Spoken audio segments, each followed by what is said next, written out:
Beragam spekulasi mencuat soal penyebab kematian diplomat muda Arya Daru yang dinilai tidak wajar. Ada yang menduga almarhum mengakhiri hidupnya sendiri. Ada pula spekulasi yang mengarah pada tindak pembunuhan yang direncanakan rapi.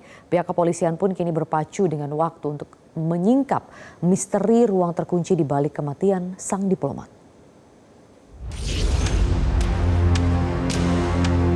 Hampir satu pekan berlalu, penyebab kematian diplomat muda Kemlu, Arya Daru Pangayunan, masih menjadi tanda tanya besar. Diplomat senior Play Priyanta meyakini kematian Daru erat berkaitan dengan rekam jejaknya sebagai seorang diplomat. Terlebih, almarhum kerap menangani sejumlah kasus tindak pidana perdagangan orang.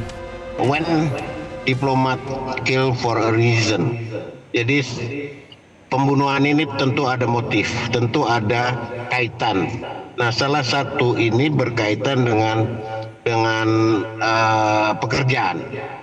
Status dia di Indonesia sebagai aparat sipil nasional, ASN maupun dia diplomat, dan dia sebentar lagi loh. Akhir bulan ini dia berangkat bertugas di posting kedua dia di Helsinki gitu. Jadi semuanya ada rentetan dengan pekerjaan. Seperti gitu juga mungkin bapak-bapak atau yang lain, masyarakat tergugah dong. Kematiannya sangat tidak wajar.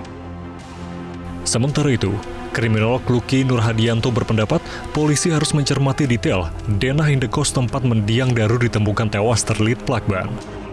Terlebih jika dugaan mengarah pada tindak pembunuhan dalam ruang terkunci.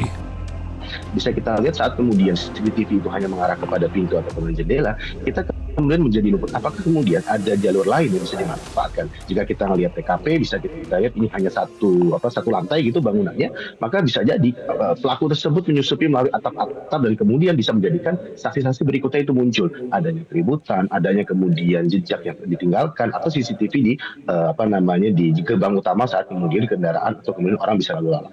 Yang kedua, jika memang ini terindikasikan sebagai bentuk pembunuhan, maka bisa kita kategorikan juga sebagai intimate partner homicide di sini.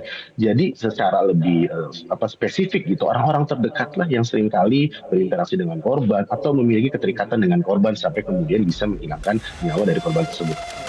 Di hari Jumat pekan lalu, polisi kembali menggelar olah tempat kejadian perkara. Ini adalah olah TKP ketiga di mana tim penyelidik mengajak serta tim kedokteran kepolisian, Inavis, dan dokter dari Rumah Sakit Cipto Mangunkusumo Jakarta. Pihak kepolisian pun menargetkan penyelidikan perkara ini akan rampung dalam 1 pekan. Tim Liputan Metro TV.